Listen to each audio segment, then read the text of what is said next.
प्रज्वल रेवन्ना की उन वीडियोस में 2900 से ज्यादा महिलाओं का यौन शोषण देखने को मिला। उनमें भी तो कई हिंदू औरतें थी।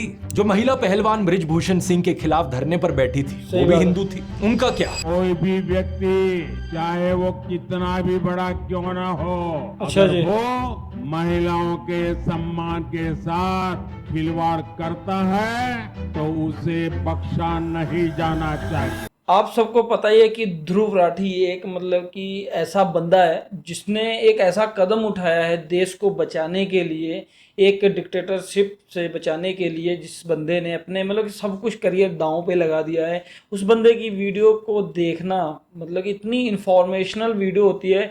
सच में मैं वैसे कभी नहीं इतनी लंबी लंबी वीडियोस इन्फॉर्मेशन देखता था, लेकिन इस बंदे की जब से वीडियोस आई हैं, मैं चाहे शायद ये रात में डालता है वीडियो, तो मैं उस वीडियो को पूरा देख के सोता हूँ, क्योंकि इतना वो इन्फॉर्मेशनल ही होता है कि जानने की मन करता है कि देखिए क्या इसमें सच है क्या झूठ है, उसका परख निकालने की पूरी सी एक मतलब कि आदत सी हो गई है। तो hello, welcome back to my YouTube channel. मैं हूं शमशेर। आई होप कि आप सब लोग ठीक ठाक होंगे, अच्छे से होंगे। तो आज जो है वीडियो ध्रुव राठी के ऊपर ही है, जो कि है द नरेंद्र मोदी फाइल्स। मतलब इसमें कहने की बात करें कि नरेंद्र मोदी की पूरी एक फाइल इन्होंने निकाल के रख दी है कि नरेंद्र मोदी शुरू से लेकर अब तक की जो इनकी पूरी क्या कहते हैं बायोग्राफी है, वो निकाल के काला चिट्ठा या कह दो सफ़ेद कागज ही निकाल के पूरा सामने रख दिया है। तो वीडियो देखते हैं। वीडियो काफ़ी लंबी है तो घबराइएगा नहीं, क्योंकि वीडियो में ऐसी ऐसी इन्फॉर्मेशन है जो शायद हमारे देश के लिए और हमारे लिए काफ़ी जाननी ज़रूरी है। तो वीडियो शुरू से लेकर आखिर तक जरूर देखिएगा। और अगर आप चैनल पर पहली बार आए हैं तो चैनल को कर लीजिएगा सब्सक्राइब, लाइक, शेयर, कमेंट जरूर करिएगा। नमस्कार दोस्तों, साल 1996 की बात है। साइकोलॉजिस्ट आशीष नंदी एक रिसर्च कर रहे थे। इस सिलसिले में उनकी बात नरेंद्र मोदी से हुई। आशीष नंदी ने नरेंद्र मोदी का एक इंटरव्यू लिया जो कई घंटों तक चला, और जब ये इंटरव्यू खत्म हुआ आशीष नंदी अंदर तक हिल गए थे। ऐसा क्या पता चला उन्हें नरेंद्र मोदी की मानसिकता के बारे में जिसने उनके होश उड़ा दिए? ये जानना जरूरी है। पिछले वीडियो मैंने आपको बताया था व्हाट्सएप और मीडिया पर नरेंद्र मोदी की क्या तस्वीर आपको दिखाई जाती है, क्या झूठी इमेज आपके सामने बनाई जाती है। आज के वीडियो में दोस्तों उनकी असल जिंदगी के बारे में जानते हैं। क्या है उनकी असली पर्सनैलिटी और उनकी असली मानसिकता। आप में से जो लोग नरेंद्र मोदी को अभी भी सपोर्ट करते हैं, उनकी भयंकर तरीके से आंखें खुलने वाली है। Oh my God.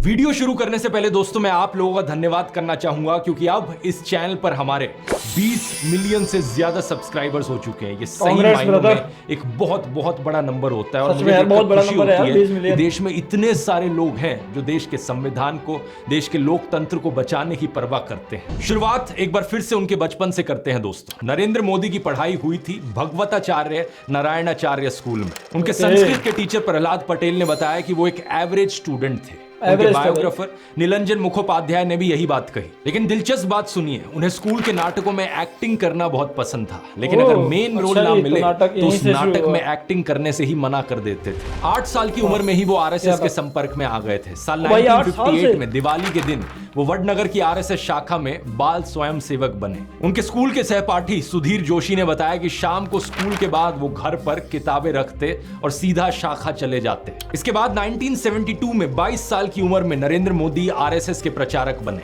और 15 साल बाद 1987 में उन्हें बीजेपी में लाया गया। उन्हें एक कमाल के ऑर्गेनाइजर के रूप में देखा जाता था। जैसे कि एनडी मरीनो उनके द्वारा लिखी गई नरेंद्र मोदी की पॉलिटिकल बायोग्राफी में बताते हैं कि 1990 में राम रथ यात्रा हुई तो नरेंद्र मोदी गुजरात बीजेपी में शामिल थे, और उन्होंने इस यात्रा के गुजरात वाले हिस्से के आयोजन में अपनी भूमिका निभाई। 1995 में उन्हें बीजेपी का नेशनल सेक्रेटरी अपॉइंट किया गया। जब चुनाव होता है तो लोग वोट देते हैं सरकार चुनने के लिए। या तो वोट लोग देते हैं सरकार को हटाने के लिए, पर लोगों के मन में एक नई धारा शुरू हुई है, वो है वोट टू पनिश। 2001 में इन्हें गुजरात का चीफ मिनिस्टर अपॉइंट किया जाता है। 2002 में दंगे होते हैं।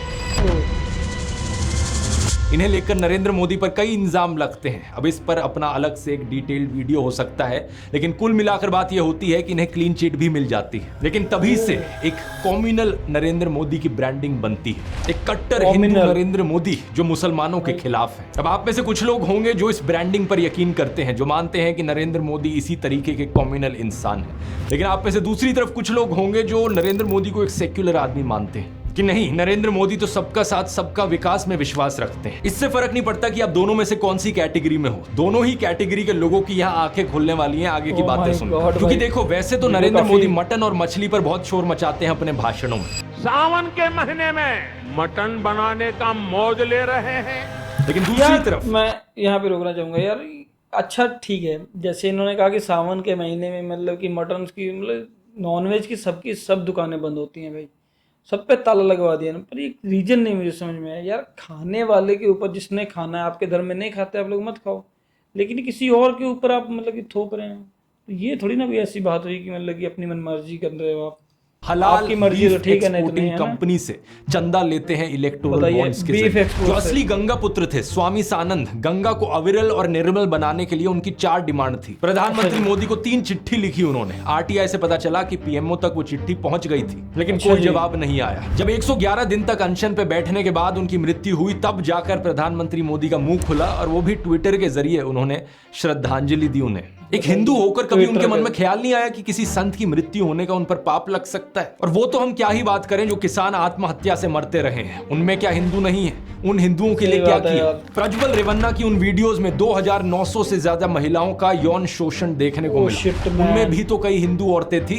जो महिला पहलवान बृजभूषण सिंह के खिलाफ धरने पर बैठी थी, वो भी हिंदू थी। उनका क्या? कोई भी व्यक्ति चाहे वो कितना भी बड़ा क्यों ना हो, अच्छा जी, वो महिलाओं के सम्मान के साथ खिलवाड़ करता है तो उसे बख्शा नहीं जाना चाहिए। प्रधानमंत्री मोदी तो प्रज्वल रेवन्ना के लिए वोट मांग रहे थे और अब बृजभूषण सिंह के बेटे को टिकट भी दे दिया। बताइए, एनडीए के सिर्फ प्रज्वल रेवन्ना, इनके लिए आपका हर वोट मोदी को मजबूती देगा। अब कुछ हमारे देश में ब्रेन वॉश लोगों का एक सेक्शन है जिन्हें इन चीजों से फर्क नहीं पड़ता। उन्हें नहीं फर्क पड़ता कि उनके घर की महिलाओं को सुरक्षा मिल रही है नहीं मिल रही, उनके बच्चों को शिक्षा मिल रही है नहीं मिल रही, रोजगार है नहीं है। उन्हें बस चाहिए कि मुसलमानों की ऐसी तैसी की जाए। और इन्हीं लोगों को मनाने के लिए नरेंद्र मोदी के हिंदू मुसलमान वाले भाषण होते हैं। कभी मोदी कहते हैं कि कपड़े देखकर दंगाइयों को पहचाना जा सकता है। ये आग लगाने वाले कौन है वो उनके कपड़ों से ही पता चल जाता है। अभी अमित शाह भाषण में मुसलमानों के खिलाफ डॉग विस्लिंग करते हैं। कहते हैं कि 2002 में उन्होंने दंगे की और नरेंद्र मोदी ने उन्हें सबक सिखाया। प्रधानमंत्री मोदी को इस सब की कोई हिचक नहीं है कि मैं प्रधानमंत्री हूं, मेरे पद की कोई गरिमा है, इस सब से कुछ फर्क नहीं पड़ता।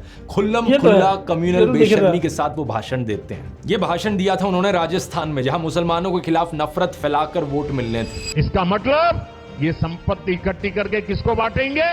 जिनके ज्यादा बच्चे हैं उनको बांटेंगे, घुसपैठियों को बांटेंगे।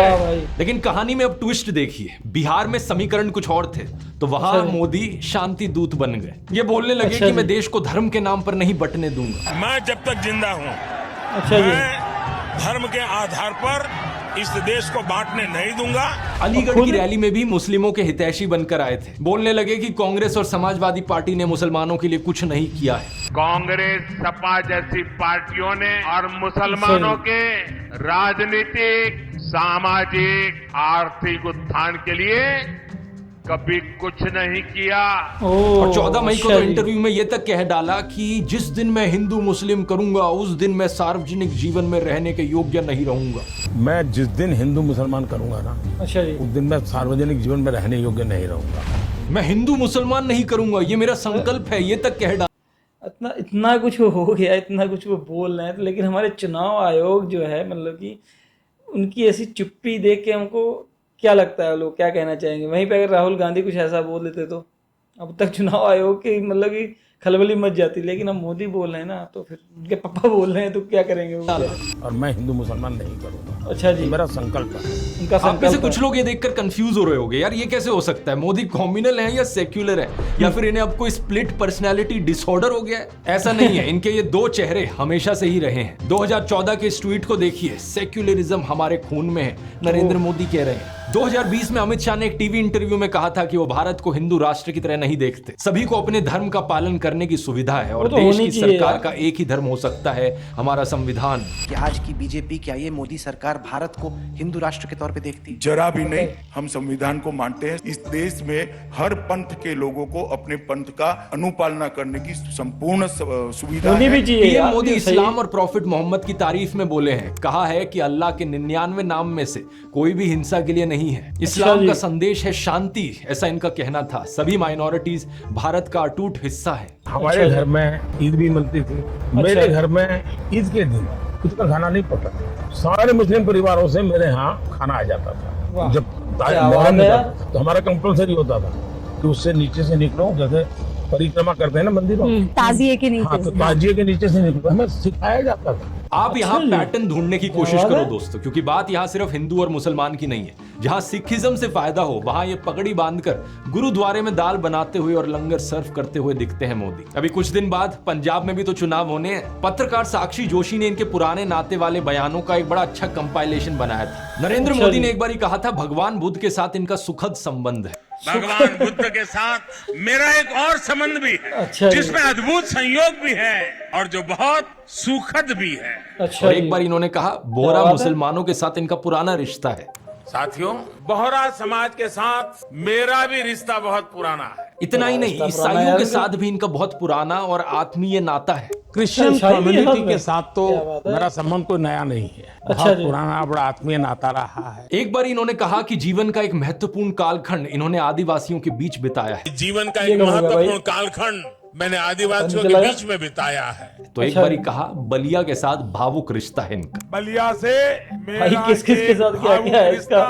पंजाब के साथ भी इनका विशेष नाता रहा है और चीन के साथ भी इनका विशेष नाता रहा है। पंजाब के साथ मेरा विशेष नाता रहा है। चीन के साथ मेरा निजी रूप से भी चीन के साथ निजी रूप से फ्रांस के साथ भी इनका पुराना नाता रहा है और यदुवंश के साथ भी इनका रिश्ता नाता है। मेरा खुद का व्यक्तिगत रूप से फ्रांस के। भाई एक चीज देखिए इस वीडियो में, मतलब कि जो उस बंदे ने, ध्रुव राठी ने बोला है, उसका एक प्रूफ जो मोदी ने खुद बोला है उसको ऐड ऑन किया है, ताकि लोगों को ये ना लगे कि मैं कहीं झूठ बोल रहा हूँ या अपनी तरफ से कुछ मतलब कि मसाला लगा रहा हूँ। लेकिन जो जेन्युइन बात हुई है वही उस बंदे ने दिखाने की पूरी कोशिश की और उसका एग्जाम्पल साथ ही साथ देते हुए लगाव बहुत पुराना रहा है। अच्छा, अरे यदुवंश के साथ तो हमारा रिश्ता है, हमारा नाता है। जी, हर के साथ बंगाल से नाता जोड़ने के लिए इन्होंने कहा कि बचपन में ये कोलकाता की मेट्रो देखने आए थे। मैं बचपन में जब पहली बार कोलकाता आया तो एक आकर्षण था, जरा मैं मेट्रो देखूं। प्रॉब्लम बस ये है कि कोलकाता मेट्रो 1984 में शुरू हुई थी, जब ये 34 साल के थे।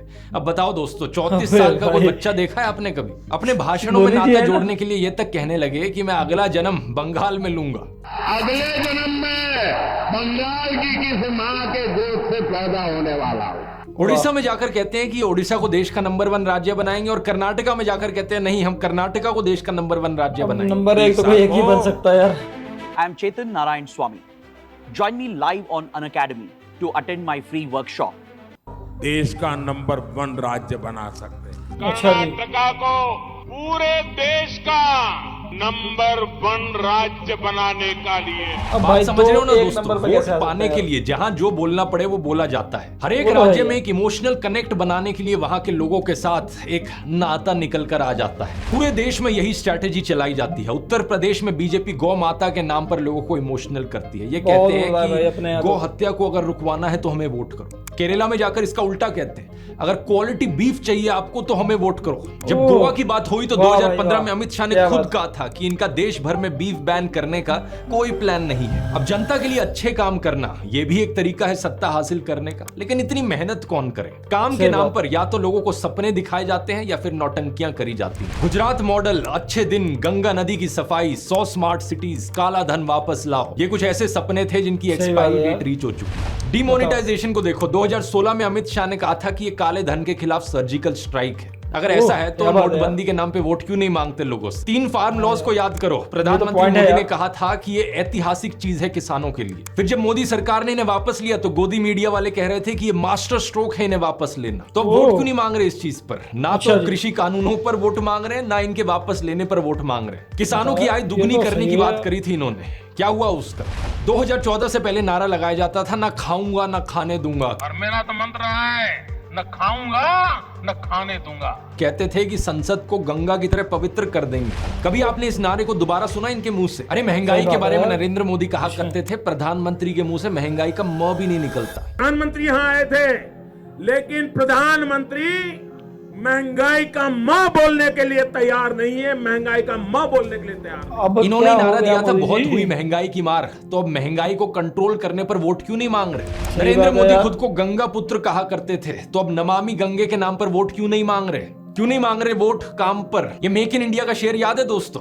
अब तो ये शेर कहीं नहीं दिखाई देता किसी चुनावी पोस्टर पर। Make in India, made in India, आदर्श गांव, smart city, bullet train, 15 lakh, skill India, Mudra loan, look east policy, करोड़ों रोजगार, नारी शक्ति, बेटी बचाओ बेटी पढ़ाओ, कोरोना अग्निवीर। अरे कुछ तो ऐसा होगा जिसके दम पर चुनाव लड़ सको। राहुल गांधी ने तो नरेंद्र मोदी को ओपन डिबेट।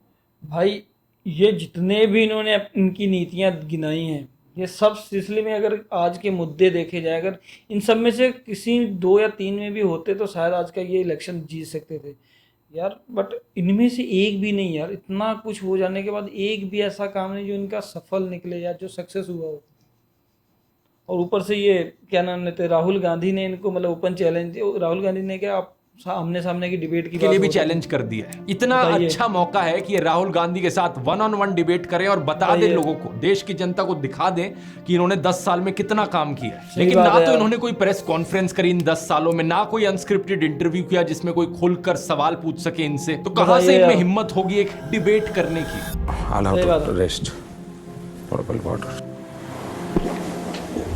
इसीलिए चुनावी भाषण में अब फिर से वही हिंदू मुस्लिम और पुराना नाता। यह है निंजा टेक्निक जनता को रिझाकर वोट लेने की। लेकिन अब दूसरी बात यहां पर आती है कि अपने संगठन के अंदर अपनी पैठ कैसे बनाई जाए। पिछले वीडियो में मैंने हिस्टोरियन हरबंस मुखिया के एक आर्टिकल की चर्चा करी थी जिसमें उन्होंने मोदी और औरंगजेब की तुलना की थी। उसमें एक सिमिलैरिटी यह भी थी कि किसके साथ मिलकर किसे साइड करना है। ये बात औरंगजेब भी अच्छे से जानता था और नरेंद्र मोदी भी। कई सीनियर बीजेपी लीडर्स के साथ बातचीत के आधार पर कैरेवान में ये रिपोर्ट छपी थी जिसमें बताया गया कि कैसे नरेंद्र मोदी ने केशुभाई पटेल के साथ मिलकर शंकर सिंह वगेला को बाहर किया, फिर बीजेपी की नेशनल लीडरशिप की मदद से केशुभाई पटेल को ही बाहर कर दिया। हरबंस मुखिया बताते हैं कि जब अटल बिहारी वाजपेयी ने राजधर्म निभाने को कहा मोदी को, तो उन्होंने लाल कृष्ण आडवाणी के साथ नजदीकियां बढ़ानी शुरू कर दी और बाद में जाकर आडवाणी को ही आइसोलेट कर दिया। ऐसे ही 2014 में जसवंत सिंह को टिकट नहीं मिलने दी। 2014 में मुरली मनोहर जोशी को उनकी टिकट वाराणसी से हटाकर कानपुर भेज दिया गया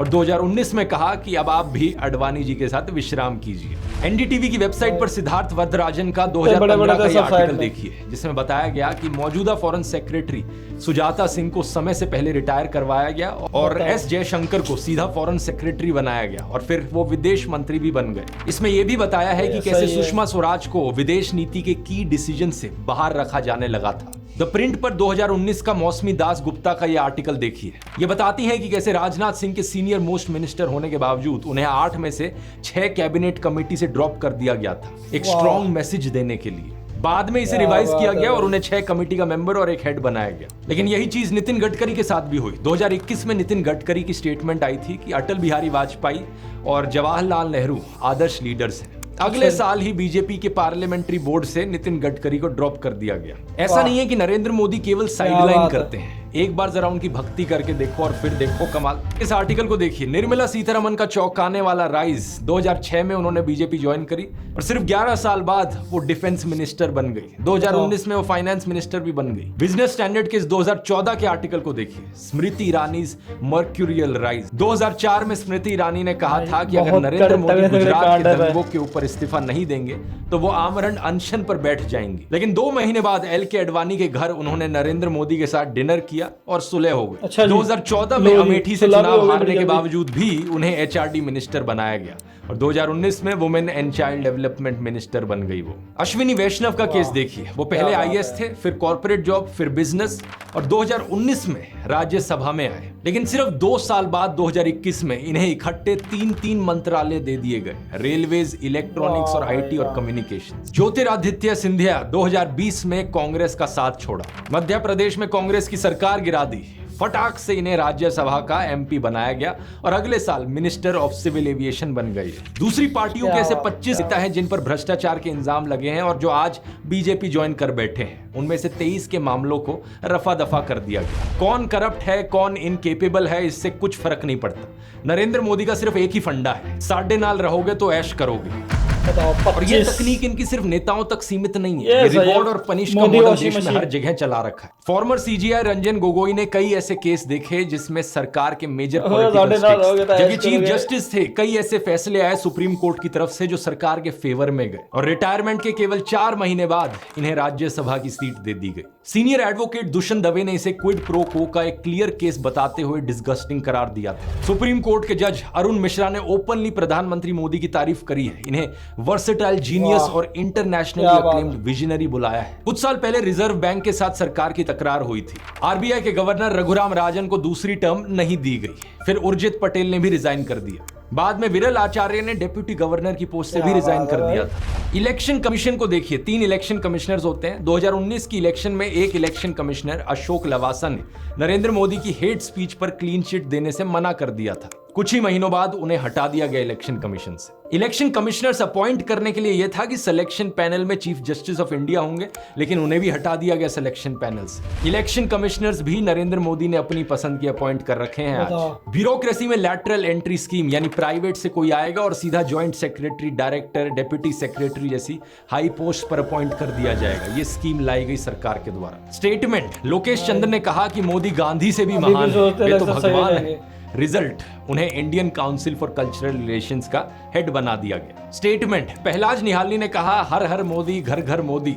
रिजल्ट, उनके जैसे बी ग्रेड फिल्म मेकर को सीबीएफसी का चेयरमैन बना दिया गया। उसके बाद हमने ये भी देखा कि उनके समय कितनी प्रॉब्लम्स हुई। यूनिवर्सिटीज को भी नहीं छोड़ा गया। गजेंद्र चौहान, इन्होंने बस युधिष्ठिर का एक रोल किया था और उसके बाद सैकड़ों बी ग्रेड फिल्में करी थी। लेकिन मोदी के लिए इन्होंने कैंपेन किया तो FTII पुणे जैसे प्रीमियर इंस्टीट्यूट का इन्हें चेयरमैन बना दी। इसके लिए INB मिनिस्ट्री ने सजेशंस की एक लिस्ट भी रखी थी जिनमें महान फिल्म मेकर्स के नाम थे। श्याम बेनेगल, विदु विनोद चोपड़ा, रजनीकांत का नाम था, अमिताभ बच्चन का नाम था। लेकिन मोदी सरकार ने अपॉइंट किसे किया? गजेंद्र चौहान को। केवल और केवल मोदी की चाटुकारिता के लिए 139 दिन तक FTII के छात्रों ने इसके खिलाफ स्ट्राइक भी करी थी। ये बात केवल नेताओं, मंत्रियों, सरकारी एजेंसियों, ऑफिसर्स और एजुकेशन इंस्टीट्यूट्स पर नहीं रुकती। इन्हें मीडिया भी अपनी मुट्ठी में चाहिए। कोई मीडिया आउटलेट इनसे सवाल करेगा तो रेड हो जाएगी। NDTV के बिकने से पहले उस पर CBI रेड हुई थी। न्यूज लॉन्ड्री पर इनकम टैक्स सर्वे हुआ, BBC इंडिया पर रेड हुई, द वायर पर रेड हुई। और दूसरी तरफ गोदी मीडिया है जो इनकी तारीफ करेगा, अपने चैनल पर रोज मोदी मोदी मोदी का गाना गाता रहेगा, उन्हें सरकारी विज्ञापन मिलेंगे, उनके साथ मोदी जाकर इंटरव्यू करेंगे। NDTV इतने सालों से एक बड़ा न्यूज चैनल रहा था, लेकिन आज तक नरेंद्र मोदी की हिम्मत नहीं हुई थी NDTV को इंटरव्यू देने की। लेकिन अब जब अडानी ने NDTV को खरीद लिया है, अब NDTV को इंटरव्यू दे रहे हैं। कंपनियों का भी यही हाल है देश में दोस्तों। कोई कंपनी चंदा देगी तो उसे धंधा मिल जाएगा, चाहे नकली दवाइयां पास करानी हो। एक बार पुल गिरने के बावजूद भी दोबारा कॉन्ट्रैक्ट मिल जाएगा। इनकम टैक्स की रेड से मिले हुए नोटिस वापस हो जाएंगे। अडानी तो पुराने साथी हैं, उन्हें एयरपोर्ट से लेकर कोयला सब मिला। हिटलर के लिए अपने समय में लेनी राइफेनस्टाल जैसे प्रोपेगेंडा फिल्म मेकर थे। आज विवेक अग्निहोत्री और सुदीप्तो सेन जैसे गोदी फिल्म मेकर हैं जो दुनिया भर का झूठा प्रोपेगेंडा बनाते हैं और बदले में नरेंद्र मोदी इनकी फ्री पब्लिसिटी करते हैं, नेशनल अवार्ड तक दे देते हैं। देश की हर ऑर्गेनाइजेशन, संस्था, विभाग में यही कीचड़ फैला रखा है। BCCI को देख लो, BCCI का हेड किसे बना रखा है? अमित शाह के बेटे जय शाह को। बताओ जरा क्या क्वालिफिकेशन है जय शाह की? क्रिकेट खेलना आता है उन्हें? माइक पर इंग्लिश बोलनी आती है? I am glad that MS has accepted BCCI's request and he will join Team India for upcoming T20 World Cup. अरे इंग्लिश छोड़ो, हिंदी में भी बोलना आता है क्या? सब लोग मेरे स्टेटमेंट की बहुत वेट कर रहे थे कि मैं वर्ल्ड कप के लिए कुछ बोलता क्यों नहीं हूँ। अरे कहना क्या चाहते हो? सोशल मीडिया एक नई चीज उभर कर आई तो वहां भी इन्होंने यही करने की कोशिश करी। जो इनके खिलाफ बोले उसे बैन कर दो, ब्लॉक करने की कोशिश करो। बोलता हिंदुस्तान यूट्यूब चैनल उसे बंद कराया गया था। अभी फरवरी में 177 ट्विटर अकाउंट्स को विथहोल्ड कराया गया। किसानों का जो ट्विटर हैंडल था किसान एकता मोर्चा, वो बंद करवा दिया गया। जो भी इनकी आलोचना करे या तो उसे बंद करवा दो या फिर इनका IT सेल गंदी गालियां देगा, बुली करने की कोशिश करेगा। लेकिन दूसरी तरफ जो लोग इनके खास हैं उन्हें स्टेज पर बुलाओ, नरेंद्र मोदी उनके साथ हाथ मिलाएंगे। इसके लिए नेशनल क्रिएटर्स अवार्ड बनाए गए। कुछ विनर्स जेन्युइन थे क्योंकि थोड़ी बहुत क्रेडिबिलिटी भी बनानी पड़ती है, लेकिन कई सारे मोदी की चरण वंदना करने वाले गोदी यूट्यूबर्स को यह अवार्ड दिया गया। कि 8% एनर्जी से अगर हम बात कर पाए तो फिर हम उस थैंक यू दोस्त। सच बताइए, why don't you get tired? आप थकते क्यों नहीं हैं? आपको मजा आता है काम करने में या कोई टॉनिक वगैरह आप ले रहे हैं? क्या राज क्या है? इनके IT सेल वाले मेरे ऊपर सवाल उठाते हैं कि कोई पार्टी मुझे पे कर रही है इसलिए मैं वीडियोस बनाता हूँ। अरे बेवकूफो, अगर किसी पार्टी को पे करना होता ना मुझे, मैं सबसे पहले बीजेपी के पास जाता। देश की सबसे अमीर पार्टी है बीजेपी, सबसे ज्यादा पैसे उनके पास हैं। और अगर उनका प्रचार करता मैं, नरेंद्र मोदी ही मुझे स्टेज पर बुलाते, मेरी तारीफ करते, हाथ मिलाते। मेरे लिए तो सबसे आसान काम था ये करना, लेकिन मैं अपने देश को इस हालत में गिरते हुए नहीं देख सकता। इसलिए मैंने अपना पूरा करियर दांव पर लगा दिया इस नाइंसाफी के खिलाफ आवाज उठाने के लिए, देश को बचाने के लिए। कल को अगर ये मेरा YouTube चैनल भी बंद करा देना, कम से कम मैं गर्व से कह सकूंगा कि मैं इनके जूतों में नहीं गिरा। मैं आखिरी दम तक देश के लोकतंत्र के लिए, देश के संविधान के लिए आवाज उठाता रहा। और चाहे इससे मेरा पूरा करियर खत्म हो गया, लेकिन कम से कम मैं नीचे नहीं झुका। इसके अलावा कुछ और रिवॉर्ड्स हैं, जैसे कि मोदी आपको अपने घर बुलाएंगे। अपने भाइयों को नहीं बुलाया वो अलग बात है, लेकिन 2015 में इन्होंने #Super150 इन्फ्लुएंसर्स को अपने घर बुलाया था। और इनमें से माँ बहन की घटिया गालियां देने वाले गालीबाज ट्रोल्स बहुत थे। ऐसे लोगों को PM मोदी ट्विटर पर फॉलो भी करते हैं और बड़े प्राउडली वो अपने बायो में लिखते हैं, proud to be followed by PM Modi. ये भी देखिए डॉक्टर अंबेडकर के बारे में कितनी भद्दी भाषा का इस्तेमाल करते हैं ये लोग, वही लोग जिन्हें PM मोदी फॉलो करते हैं। ये सब मैंने आपको डिटेल में बताया ताकि आप ये विस्तार से देख सको कि हर जगह इन्हें अपने वफादार चाहिए। नेता,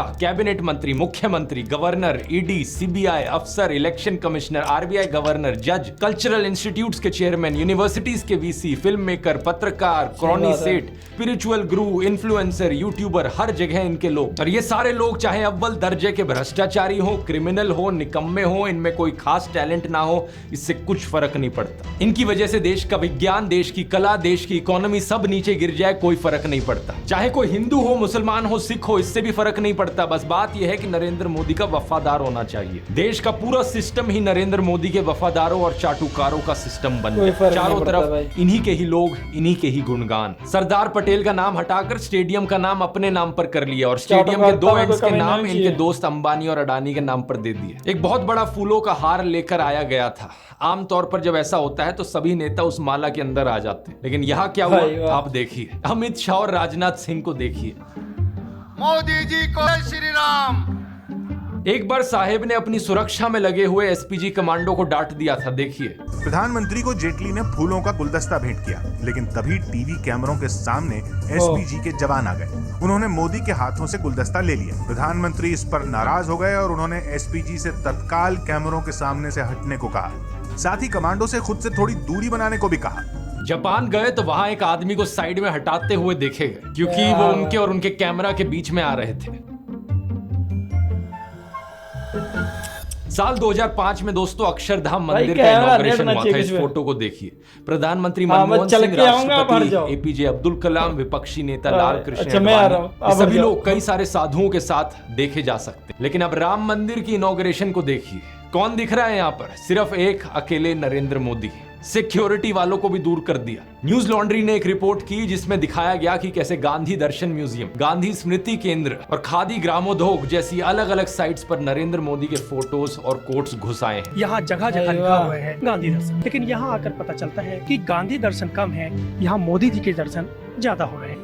लेकिन ठीक अगर इसके आप ऊपर देखेंगे तो इस तस्वीर में यहाँ गांधी जी है और यहाँ प्रधानमंत्री नरेंद्र मोदी। तस्वीर में PM मोदी फोटो है इतनी बड़ी, वहीं गांधी जी इतने से। ओलंपिक पदक विजेताओं का सम्मान समारोह हुआ तो उसका पोस्टर देखिए। ये लेफ्ट में है मेडल जीतने वाले और फोटो के राइट में नरेंद्र मोदी की फोटो। सरकारी स्कीम से लेकर सड़कों और अस्पतालों के नाम नरेंद्र मोदी के नाम पर है। नमो किसान सम्मान दिवस, नमो फ्री डायलिसिस सेंटर, नमो डे केयर सेंटर, नमो mobile health care units, Narendra Modi medical college, Narendra Modi मार्ग, मोदी आवास घरकुल योजना, 2013 में बत्तखों के साथ फोटोशूट, कभी मोर को दाना खिलाने का वीडियो बन रहा है, कभी मॉर्निंग एक्सरसाइज का वीडियो बन रहा है, तो कभी बीच वाला फोटोशूट, जिम वाला फोटोशूट, जंगली सफारी करते हुए फोटोशूट, फोटो खींचते हुए फोटोशूट। आत्ममुग्ध होने का इससे बड़ा उदाहरण क्या होगा कि मुफ्त राशन के थैलों से लेकर कोविड वैक्सीन के सर्टिफिकेट पर भी अपनी फोटो छपवा ली। लोग कह रहे हैं कि इन्हें प्रधानमंत्री बनना है, लेकिन प्रधानमंत्री तो ये 10 साल से बने हुए हैं, इनके दिमाग में कुछ और ही है। प्रशांत किशोर ने पहले इंडियन एक्सप्रेस के साथ और रिसेंटली संदीप भाटिया के साथ इंटरव्यू में कुछ ऐसी ही बात कही थी कि बीजेपी को केवल आपका वोट नहीं चाहिए, बल्कि आपके दिमाग का पूरा कंट्रोल इन्हें चाहिए। ये चाहते हैं कि आप इनकी पूजा करो। प्रॉब्लम ये है कि मतलब BJP wants more than your vote. एक आइडियोलॉजिकल इम्प्रिंट छोड़ना चाहते हैं, वो आप पर एक साइकोलॉजिकल डोमिनेंस चाहते हैं। हिला के रख दिया वीडियो में या नहीं चाहिए, वो कहानी हो गई। अब उसके बाद है कि आपने मुझे वोट दे दिया, अच्छा पूजा भी आप इनकी करो, कपड़े ऐसे पहनो, खाना ये खाओ। वीडियो के शुरू में मैंने बताया था साइकोलॉजिस्ट आशीष नंदी के बारे में। उन्होंने इतने साल पहले जब नरेंद्र मोदी का इंटरव्यू लिया तो वो क्यों हिल गए थे? क्योंकि उन्होंने देखा, उनके खुद के शब्दों में, नरेंद्र मोदी फैसिस्ट की डायग्नोस्टिक कैटेगरी में आ रहे थे। उनके अंदर आशीष नंदी ने अथॉरिटेरियन पर्सनैलिटी के सभी ट्रेट्स देखे। प्यूरिटैनिकल रिजिडिटी यानी शुद्धतावादी कठोरता, एक संकुचित इमोशनल जीवन, अपने स्वयं के जुनून का डर, और चौथा बहुत बड़ी ईगो। एक ऐसी ईगो जो अंदर बैठी हुई इनसिक्योरिटी को छिपा रही है। अंदर एक डरपोक बैठा है जो बाहर सब कुछ कंट्रोल करना चाहता है। एक तरफ ये अपने अमीर सेठ दोस्तों और वफादारों के साथ, दूसरी तरफ करोड़ों गरीब लोग। मित्रोनॉमिक्स की इस इकोनॉमिक पॉलिसी पर गरीब लोग एतराज ना करें, इसलिए सोशल पॉलिसी फूट डालो और राज करो। फिर भी कुछ लोग अपनी सैनिटी बनाए रखें और विरोध दर्ज करें, तो पॉलिटिकल पॉलिसी, अथॉरिटेरियनिज्म, पावर का नशा, सत्ता की भूख, इनके सामने कोई ना बोल पाए। अपने आलोचकों को देशद्रोही गद्दार कहने का फॉर्मूला भी तानाशाही का ही फॉर्मूला है। सिंगर नेहा सिंह राठौड़ से लेकर जर्नलिस्ट आरफा खान शेरवानी के ट्विटर पर गंदी गालियां दी जाती हैं, ये भी यही फॉर्मूला है। कुछ दिन पहले पॉलिटिक्स के एक रिपोर्टर राघव त्रिवेदी पर अमित शाह की रैली में गुंडों ने हमला कर दिया। किसी को धमका दो, किसी को गाली दो, किसी को डरा दो, तो किसी को गद्दार घोषित कर दो। और फिर नरेंद्र मोदी और उनके बृजभूषण सिंह, अजय मिश्रा टैनी जैसे नेताओं के खिलाफ कोई ना बोल सके, सब कुछ चुपचाप सहो। यही वजह है जिसके कारण मैं कहता हूं, मोदी नहीं, कोई भी और जिसमें आलोचना सहने की शक्ति हो, जो लोगों के प्रति जवाबदेही हो, जो अहंकारी होने की बजाय विनम्र हो, जो एक्सपर्ट से सलाह करते हुए विवेकपूर्ण चले। इसलिए राहुल गांधी, मल्लिकार्जुन खड़गे, शशि थरूर, नितिन गडकरी, अरविंद केजरीवाल, मनीष सिसोदिया, उद्धव ठाकरे, एमके स्टैलिन, पिनरई विजयन, मनोज कुमार झा, महुआ मोइत्रा, इनमें से कोई भी नेता नरेंद्र मोदी से 100 गुना बेहतर है। जो गलत चले उसे सही राह पर लाया तो जा सके, एक ऐसा इंसान जो खुद को शहंशाह ना मानता हो। जिन नेताओं के मैंने नाम लिए, ये तो फिर भी पढ़े लिखे नेता हैं, एक्सपीरियंस लोग हैं, लेकिन मैं तो कहता हूं दोस्तों, नरेंद्र मोदी से बेहतर पीएम अंजना ओम कश्यप जैसी एंकर भी बन सकती है। मजाक नहीं कर रहे हैं यहाँ पे। क्या बात कर रहे हैं? खुद ही सोचकर देखो, कम से कम अंजना ओम कश्यप इस अहंकार में तो नहीं होंगी कि मुझे सब पता है। कम से कम बाकी कैबिनेट मिनिस्टर, ब्यूरोक्रेट्स, एक्सपर्ट से सलाह करेंगी, वो प्रेस कॉन्फ्रेंस करेंगी, पूरे देश को एक चाटुकारों का देश नहीं बना देंगी, अपने खिलाफ बोलने वालों को गद्दार नहीं कहेंगी। लेकिन ये जो नरेंद्र मोदी और कंगना रनौत जैसी टाइप की पर्सनैलिटी के लोग होते हैं, ये सबसे खराब लोग होते हैं देश के लीडर्स बनने के लिए। आंखें खोल लीजिए, हमें देश के लोकतंत्र को बचाना है, देश के संविधान को बचाना है, और यहाँ भारतीय जनता पार्टी को भी बचाना है इस तानाशाही से। इनकलाब जिंदाबाद, जय हिंद। ये वीडियो तो काफ़ी लंबी हो गई, लेकिन लंबी के साथ साथ भाई जो इस बंदे ने इन्फॉर्मेशन दी है इस वीडियो के अंदर, भाई सच में आंखें खुली की खुली रह गई यार। जिस तरीके से इनके तानाशाह का जो रूप है, शुरू से लेके आखिरी तक, जो इनके मतलब कि फेस पे भी, इनकी बातों से भी झलकता है। जैसे उन्होंने इंटरव्यू लिया, उन्होंने अपनी इंटरव्यू के बाद वो चक्कर पे रह गए कि भाई इस मेंटालिटी का बंदा है ये, और उसके बाद जिस तरीके से अब देश के हालात देखिए 10 साल में कहाँ से कहाँ पहुँच गए हैं, तो अब अच्छे से भली बात लोगों को पता भी लग गया है। तो आई होप कि ऑलरेडी देखिए वीडियो काफ़ी लंबी होगी, तो मैं कुछ ज़्यादा कहना नहीं चाहूँगा। तो अगर ये वीडियो अच्छी लगती है तो वीडियो को शेयर ज़रूर करिएगा, और अपना जो है कीमती जो समय है थोड़ा सा कमेंट करके जरूर जाएगा। तो मिलते हैं नेक्स्ट वीडियो में एक और अच्छे से रिएक्शन वीडियो के साथ। तब तक के लिए टेक केयर, बाय बाय।